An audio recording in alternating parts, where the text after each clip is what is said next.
Diversas são as tentações, as tentativas e as tratativas de nos mostrarem um Nordeste que não é de vida, que não é de sustentabilidade, que não nos garante segurança.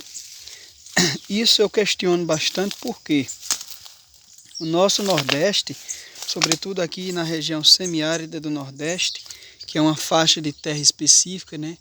Muita gente pensa, muita gente cogita o Nordeste como sendo ele todo semiárido e esquece, por exemplo, o norte do Maranhão, o sul da Bahia, que tem condições climáticas totalmente diferenciadas, né?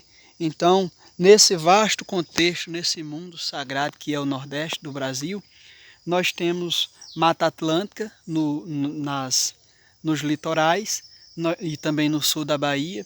Nós temos influência do bioma amazônico no Maranhão, né?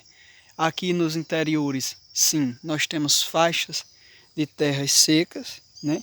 Ou que talvez a terminologia correta não fosse dizer que eram terras secas, porque na verdade não se tratam de terras secas, mas como o nome diz propriamente, é semiárido, não é totalmente seco, né? E é nessa faixa de terra que predomina o bioma caatinga. E aqui nessa faixa de terra se diz muitas vezes de nós. Então, se a gente for olhar, por exemplo, hoje em dia a mídia tem bastante cuidado ao utilizar a terminologia que eu vou dizer aqui, mas ali pela década de 90, década de 80, se dizia que o solo era fraco, que o povo era sofrido, etc, etc, etc. Talvez ninguém imaginou, por exemplo, que para sobreviver aqui, depois que tudo nos foi tirado, todos os incentivos, todas as forças que nós tínhamos, o incentivo agrícola, né, para o desenvolvimento da região, foi tudo tirado, desde ali, da primeira metade do século XIX, o Nordeste teve o Brasil, o país, virando as costas para o Nordeste, né, e um incentivo muito grande para o desenvolvimento do Sudeste, e posteriormente do Sul também e ali do Centro-Oeste. Mas o Nordeste foi bastante negligenciado, deixado para trás, né? Então se foi vendida uma imagem de que aqui não dá certo. Infelizmente, ainda hoje, inúmeros colegas, inúmeras pessoas dizem isso. Saem e realmente é difícil. Vou dizer para vocês que é fácil? Não, porque eu estaria mentindo. Nós aqui enfrentamos muitas dificuldades. Sistemas pré-formados que muitas vezes priorizam para uns e em detrimento da liberdade de outros sujeitos, né? Então, muitos ocupam cargos quase que de modo vitalício. Quantas pessoas que já são aposentadas, eu nunca esqueço, sim, só concluindo, quantas pessoas que são aposentadas e permanecem exercendo sua função. Um exemplo, que era o que eu ia dizendo antes de concluir, eu nunca esqueço de um período aí atrás, mais especificamente no ano 2014, quando eu fui fazer uma seleção para um instituto ligado diretamente à minha profissão, engenharia agronômica.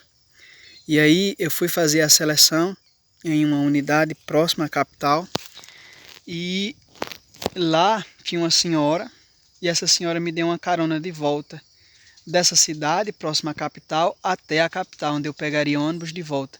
Repare, eu saí aqui do sertão do Pajeú para Recife para fazer essa seleção. Um trabalho gigantesco para organizar a documentação que vinha sendo requerida para essa seleção. Então, finalmente, quando eu consegui essa documentação, fui já nos prazos finais. Então lá essa senhora me deu carona na volta. Fizemos um processo seletivo, me lembro muito bem de tê-la visto por lá, mas na ocasião havia seleção para zootecnistas, médicos veterinários e engenheiros agrônomos e ou agrícolas. Então, pessoal, na volta, essa senhora, não lembro o nome dela e também se lembrasse não ia citar aqui, ela me disse ser natural aqui do sertão também, e percebeu inclusive disse que me ofereceu aquela carona porque percebeu o meu sotaque. Então, apesar dela já ter morado boa parte da vida dela no Agreste e depois na própria zona da mata, ali nas proximidades da Grande Recife, essa senhora disse que percebeu que eu era do sertão pelo sotaque. Para você ver, né? Que variação de mundo. Estado tão pequeno como é o nosso, Pernambuco, e ainda assim tem variações linguísticas bastante acentuadas.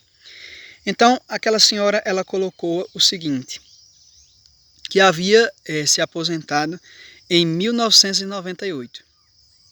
1998 ela se aposentou e permaneceu, a profissão dela é a mesma minha, isto é, ela é agrônoma, né, e aposentada em 1998 trabalhou até 2010 por contratos.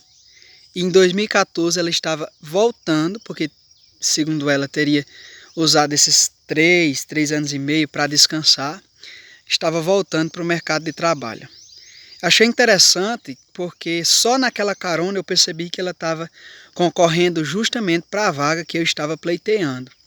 E a forma com a qual ela se dirigiu a mim, explicando que estava voltando para o mercado de trabalho, deu a entender que já era garantida a sua vaga. E de fato, pessoal, ao ver o resultado daquela seleção, ela foi selecionada em primeiro lugar e com certeza exerceu o contrato e quem sabe ainda esteja hoje, 2022, na função, talvez já em outro contrato, não sei. O fato é, para onde nos virarmos aqui, são paredes e barreiras gigantescas que impedem a nossa ação. Então nós saímos de um programa de interiorização das universidades que nos prometia muita mudança, muita transformação no cenário, traria um ensino superior para as famílias de baixa renda, traria a oportunidade de galgarmos um diploma de nível superior, inclusive nas melhores universidades. Foi o que aconteceu comigo. Desde 2014 que eu tenho a minha profissão, consegui concluir na UFRPE, uma universidade de renome na área das ciências agrárias, e desde então tenho visto muitas dificuldades. Algumas pessoas já disseram, João, você talvez pecou por não fazer uma pós nessa área, uma pós no sentido de um mestrado, um doutorado, um pós-doutorado, etc, etc. Todavia, poderia sim ter feito e posso fazê-lo ainda, nada me impede, né? Mas eu fico analisando alguns colegas que também passaram por isso, passaram pelo processo de pós-graduação e que permanecem, querem melhorar a região, mas que não encontram espaço para colocar em prática ideias, projetos, pesquisas, inovações advindas do sistema acadêmico de hoje, né? Então nós encontramos uma estrutura pré-formada que nos impede de dar passos, né? Então foi nesse sentido, como eu já tenho dito aqui no canal, eu já tinha em mente trabalhar com agrofloresta, já tinha algum trabalho nessa área, mas o que me forçou realmente a voltar-me diretamente, inteiramente para a agrofloresta foi justamente a falta de mercado, ou melhor, a falta de espaço no mercado local. Então eu vi a propriedade do meu pai, e também essa daqui, que é minha mesmo, eu adquiri, como um lugar onde eu pudesse exercer a minha profissão na prática. Contudo, sem um ganho externo, sem um favorecimento financeiro externo, eu não tenho, por exemplo, como custear a mão de obra. E aí quem entrou para a mão de obra fui eu mesmo. E lembro-me muito bem que em 2009, quando fui ingressar na universidade, o meu pai, na verdade ainda em 2008, novembro de 2008, meu pai fez a seguinte colocação: meu filho, você é filho de agricultor, talvez o seu lugar seja aqui, né? E eu ignorei, talvez naquela época, a forma com a qual meu pai falou, talvez teve uma conotação de que ele estava tentando barrar o meu progresso, ou então a minha vontade de crescer, de estudar. Mas hoje, fazendo uma análise bem diferente daquela fala do meu pai, eu posso compreender que talvez ele já, pela experiência que tinha, ele já tivesse noção, né, que nós estamos em ciclos, esses ciclos nunca saem, as pessoas conseguem sair deles. Somos presos muitas vezes a realidades que nos impõem permanecer no lugar que estamos. E isso, infelizmente, entristece, barra o progresso, impede da gente ir mais longe, né? E é nesse sentido que, mais uma vez, eu tive que enfrentar o sistema, bater de frente e dizer, eu vou trabalhar com agrofloresta, acreditando que, pedindo a Deus também que o meu trabalho ele possa ser recompensado. Vale dizer que a minha principal preocupação aqui, pessoal, é em relação à água, porque nós estamos num topo, já falei para vocês algumas vezes, a nossa agrofloresta está aqui a quase 1000 metros de altitude, no município de Triunfo, interior de Pernambuco, né? E nós não temos um poço, nós não temos um poço Amazonas, nós não temos um poço artesiano, nós não temos reservatório suficiente para que quando chegar aquela seca, que é cíclica, que é clássica, que vem com o tempo, eu não sei o que será, por exemplo, do cafeiro, eu não sei o que será das frutíferas aqui da agrofloresta. Ah, João Paulo, mas você tem mostrado uma série de vídeos na qual você tem dito que a agrofloresta ela é autossuficiente, que ela tende a contornar as intempéries. Sim, tudo isso é verdade, não podemos negar. Mas eu também não posso negligenciar o fato de que o solo onde eu trabalho é um solo extremamente cansado. O trabalho é inicial, o trabalho é vagaroso, muito embora a gente apresse os processos, mas para que esse solo tivesse condições de manter a vida em abundância aqui, no caso de 1 ano de seca, ou de 2, 3, 5, 6, até 7 anos, como a gente já teve aqui, seria necessário ter um solo extremamente preparado, o que ainda não está. Então a gente trabalha sempre com esse medo, sempre com essa luz amarela acesa, porque a qualquer momento a gente pode se deparar com um período de seca, que pode ser de 1 ou mais anos, e aí onde é que fica o trabalho da gente, né? Então, uma das principais dificuldades e um dos principais medos que eu enfrento aqui nesse trabalho agroflorestal já nem é tanto essa questão do contexto social, porque se eu disser para vocês que eu tenho esperança, no contexto que eu tenho, precisa mudar algumas coisas para que eu passe a ter esperança de uma colocação no mercado de trabalho regional. Não vejo esse espaço.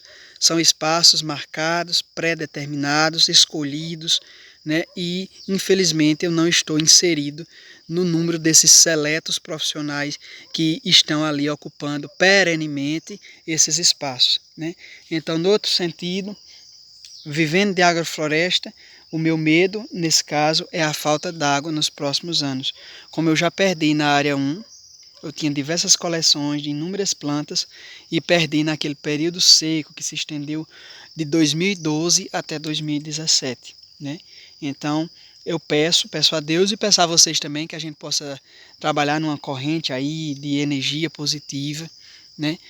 Com a finalidade de, quem sabe, um dia a gente ter um poço, a gente ter um reservatório de água aqui, que eu possa implementar, quem sabe, um sistema que venha me auxiliar não diariamente, mensalmente, mas dentro da necessidade. Vamos supor, uma seca, eu saber que tenho a água para salvar, escapar, como a gente diz aqui, as plantas. Tá certo, pessoal?